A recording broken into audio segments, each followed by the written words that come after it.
Hello friends, welcome to the UPSC framing classes.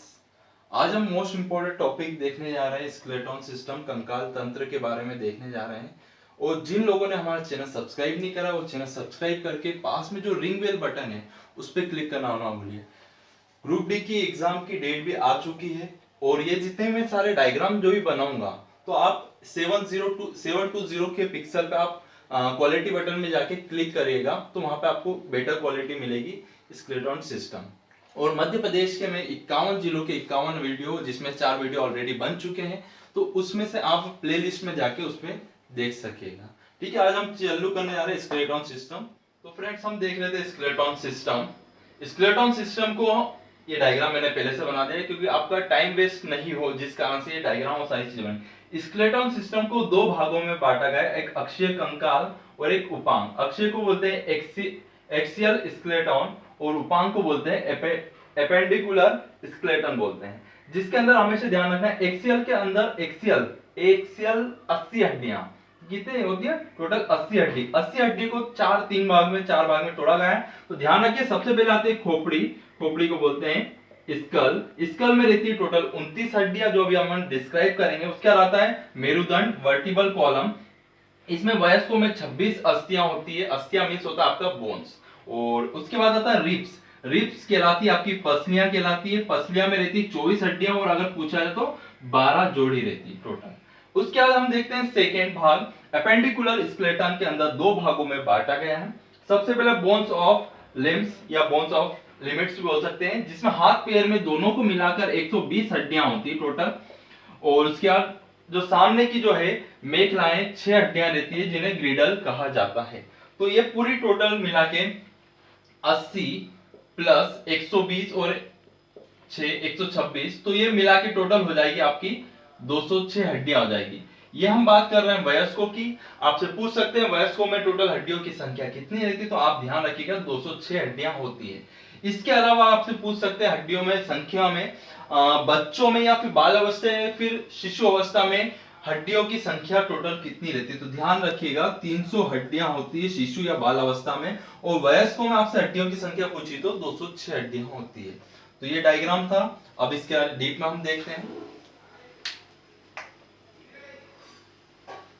हमारा skeleton system. थोड़ा बहुत diagram आपको समझ सकते हैं, ये रावण टाइप का भी वो बन रहा है। अब देखते हैं हम आगे, इसके आगे कौन कौन से हमने देखा। सबसे पहले हमने देखा था खोपड़ी, ठीक है, स्कल बोला जाता है, जिसमें कितनी हड्डियां देखी थी हमने, 29 हड्डियां देखी थी। तो सबसे ध्यान रखिए, कपाल जो क्रेनियम है उसके अंदर 8 अस्थियां होती है। अस्थियां मतलब हो गया बोन्स।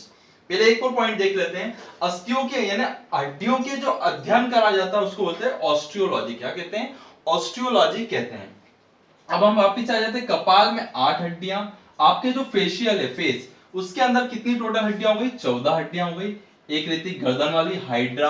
और उसके बाद आपके कान में ध्यान रखिएगा 3 हड्डियां, राइट और लेफ्ट, टोटल कितनी हो जाएगी? 6 हड्डियां हो जाएगी। तो ये टोटल अगर मिलाते हैं तो कितनी हड्डियां हो गई? टोटल 29 हड्डियां हो गई।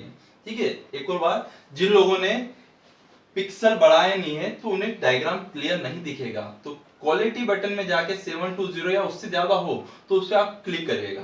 अब हम देखते हैं, देखिए कितनी टोटल 29 हड्डियां हो गई। अब कान में ध्यान रखिए, आपसे पूछ सकते हैं कान में 3 हड्डियों के नाम है, तो ध्यान रखिए सबसे एस, आप याद रखिए कान में छोटा छेद है तो एक सीम बराबर छेद है। तो हम कान में जो हड्डियां हैं तो उसको याद कर सकते हैं SIM, सीम याद रख सकते हैं। एस से ध्यान रखिए स्टेपिज, जो शरीर की सबसे छोटी हड्डी है। क्या है? शरीर की सबसे छोटी हड्डी। आई से आ गया इनकस, ठीक है, एम से आ गया मेलियस।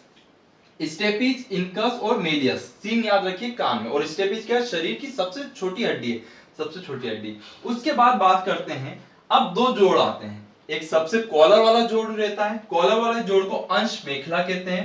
पेक्टोरियल ग्रिड जो हाथ और शरीर को दोनों को जोड़ता है। ऐसा ही पांव में भी रहता है, तो पांव वाले ध्यान रखिए श्रोणी मेखला कहते हैं। पेल्विक ग्रिडल कहते हैं, जो पांव को शरीर से जोड़ता है। और हाथ वाले को क्या? पेक्टोरियल, अंश मेखला और श्रोणी मेखला कहते हैं। ये दोनों जोड़ रहते हैं। अब हम आगे बढ़ते हैं हाथ की तरफ। अब देखिए हाथ में आपको याद रखना है, हाथ की अगर सबसे बड़ी हड्डी अगर पूछी गई है और या सबसे टॉप वाली, तो क्या याद रखेंगे? ह्यूमरस। ह से हाथ, ह से ह्यूमरस, ह से हाथ और ह से ह्यूमरस, हाथ की सबसे बड़ी हड्डी।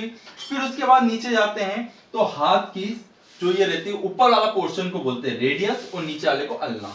रेडियस और अल्ना जब भी क्या करते हैं, अगर आप ज्यादा वजन उठा लेते हैं तो आप ध्यान रखिए आपका जो अल्ना है जो फट जाता है, जो नीचे वाला पोर्शन है, अगर ज्यादा वेट आपने उठा लिया तो ये पोर्शन जो रहता है वो ज्यादा दर्द करता है, उसे बोला जाता है अल्ना, ये ध्यान रखिएगा। फिर उसके बाद आता है हाथ की जो कलाई रहती है, ये जो हड्डियां रहेगी, तो ये ध्यान रखिए इसे बोलते हैं कार्पल्स। अब देखिए यहां से मैं दो चीज याद करवाना चाहूंगा आपको, हाथ और पैर का कंपैरिजन करते हैं हम सबसे पहले। अब सबसे पहले कंपैरिजन करते देखिए, हाथ की सबसे बड़ी हड्डी ह्यूमरस, अगर पांव की देखी जाए तो फीमर है, और शरीर की भी सबसे बड़ी हड्डी कौन सी है? फीमर है। ठीक है, उसके बाद गए हाथ में, ऊपर वाली हड्डी जो है रेडियस और नीचे वाली अल्ना। अब पांव वाली में फेबुला बाहर वाली, और अंदर है टीबिया। ऐसा रहता है जनरली रनिंग या फिजिकल और ये सारी चीजें करते हैं हम ज्यादा। अगर आप रनिंग कर लेते हैं, एक दिन में गए 10-12 राउंड लगा लिए, 8-10 किलोमीटर दौड़ लिए, तो आपको जो टीबिया और फेबुला क्या हो जाता है? फट जाता है, जिस कारण से अंदर वाले पोर्शन में आपको दर्द होता है। इतना कंप्लीट हुआ। हाथ की जो कलाई है उसे कार्पल्स, और पांव की जो कलाई रहती है, पांव को जो जोड़ती है, तो उसे क्या बोलते हैं? टार्सल। अब इसको आप ऐसे याद रखिएगा, हाथ की कलाई, कार कैसे चलाते हैं? हाथ से, तो कार्पल्स। और पांव है, पांव में आ गया टायर, पांव के यहां क्या रहता है? टायर रहता, तो इसको टार्सल याद रखिएगा। इतना कंप्लीट कलाई की बात कर रहे हैं। फिर हाथ की जो फिंगर्स रहती है उसे बोलते हैं मेटाकार्पल। क्या बोलते हैं? मेटा एक शब्द जोड़ लिया, हाथ की फिंगर्स। हाथ की जो कलाई थी हमने कार्पल्स बोला गया था, और पांव की जो कलाई थी उसे टार्सल। हाथ, हाथ से क्या चलाते हैं? कार, तो कार याद रखिए, और पांव में क्या आ जाता है? टायर, तो टार्सल याद रखिएगा। अब हाथ की जो फिंगर रहती है उसमें एक शब्द यूज कर लिया, मेटा। क्या यूज कर लिया? Metacarpals. आपसे पूछेंगे, आईएएस का क्वेश्चन है, हाथ की जो उंगलियां हैं उसको क्या बोला जाता है? तो ध्यान रखिए एक शब्द यूज करा, मेटाकार्पल्स ऐड कर दिया। और पांव में हमने याद कर ही लिया है, क्या होता है? टार्सल। टायर याद रखो, टार्सल याद आएगा। और पांव की अगर आप फ्यूचर में अगर क्वेश्चन कोई सी एग्जाम में पूछा है तो ध्यान रखिए पांव में भी मेटा यूज कर लो, मेटा टार्सल। हमने क्या याद करा? Meta tarsal. ये था हाथ, पांव और खोपड़ी। अब देखते हैं पसलियों की संख्या। पसलियों को बोला जाता है इंग्लिश में रिब्स बोला जाता है, जिनकी टोटल संख्या है 24। अगर आपको जोड़े पूछे जाए तो ध्यान रखिएगा कितने जोड़े हैं? 12 जोड़े हैं। कितने हैं टोटल? 12 जोड़े। उसके बाद मैंने बता दिया था हड्डियों के अध्ययन को क्या कहा जाता है? ऑस्टियोलॉजी कहा जाता है। जितने भी हड्डियों के अध्ययन को ऑस्टियोलॉजी। एक और बात, सभी लोग आजकल ऑनलाइन आ गए हैं। अब ऑनलाइन आ गए हैं तो सबसे ज्यादा इफेक्ट अगर YouTube देखते हैं और ये सब चलाते हैं तो आंखों पे इफेक्ट पड़ता है।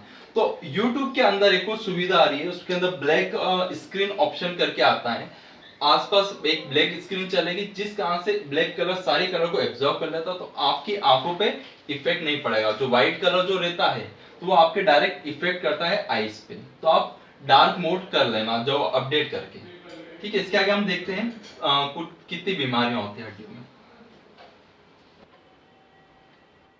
तो फ्रेंड्स हम देखते हैं कि हड्डियों में, अब लगभग कंप्लीट ही हो गया, हड्डियों में जो 3 प्रकार की बीमारियां होती है और जो बार बार आपके एग्जाम में पूछी जाती है, तो देखते हैं ऑस्टियोमलेशिया। ध्यान रखिएगा, ऑस्टियोमलेशिया प्लस जो आपके विटामिन डी जो रहता है, ठीक है, इसकी कमी से कौन सी वयस्कों में, ठीक है, यंग अवस्था में कौन सी बीमारी होती है? ऑस्टियोमलेशिया बीमारी हो जाती है, जिससे व्यक्ति क्या हो जाता है? सूख जाता है, पतला हो जाता है। उसके बाद दूसरी बीमारी होती है, ये तो आपने नाम सुना ही होगा, जैसे रिकेट्स। रिकेट्स जो रोग होता है, ये होता है बच्चों में, जिसे बोलते हैं सूखा रोग। अब क्या होता है? बच्चों में पर्याप्त मात्रा में कैल्शियम नहीं मिल पाता है, जिस कारण से शरीर को कैल्शियम की जरूरत रहती है, तो हड्डियों से क्या करता है? वो निचोड़ता है, और जैसे ही हड्डियों से निचोड़ेगा तो हड्डी क्या हो जाएगी? सूख जाएगी, जिस कारण से इसे सूखा रोग भी बोलते हैं। आपसे पूछेंगे बच्चों में रिकेट्स रोग का अन्य नाम बताइए, तो ध्यान रखिए सूखा रोग। और ये किसके कारण हुआ है? तो ध्यान रखिएगा विटामिन डी के कारण होता है ये रोग।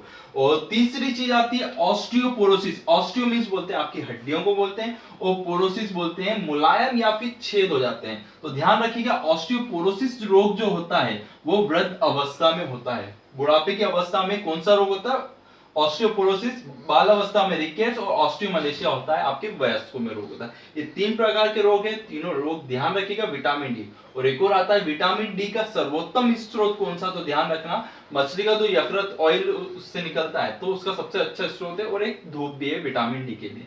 उसके बाद दोनों क्वेश्चन मोस्ट इंपॉर्टेंट है, जो टेंडन पूछते हैं आपसे, तो ध्यान रखिएगा टेंडन जो है पेशी को अस्थियों से जोड़ता है, और टोटल पेशियों की संख्या अगर शरीर में पूछी जाए तो ध्यान रखिए 639 संख्या है पेशियों की, और हड्डियां हो गई 206।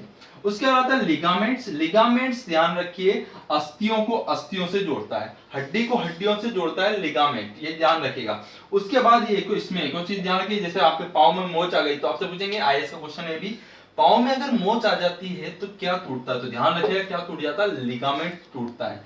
तो ये थे हड्डियों से रिलेटेड क्वेश्चन, इसमें आपको मैंने पूरा क्वेश्चन कवर करा गया है, और इसी तरह के बायो और इस सारे सब्जेक्ट में मैं आपके ऐसे ही वीडियो लाते रहूंगा। एक और चीज, हमारा आर्ट एंड क्राफ्ट का एक और चैनल बना है आर्ट एंड क्राफ्ट विनी नाम से, उसमें अलग अलग टाइप की चीजें भी बनाई जाती है, तो उस चैनल की लिंक मैं नीचे डाल दूंगा।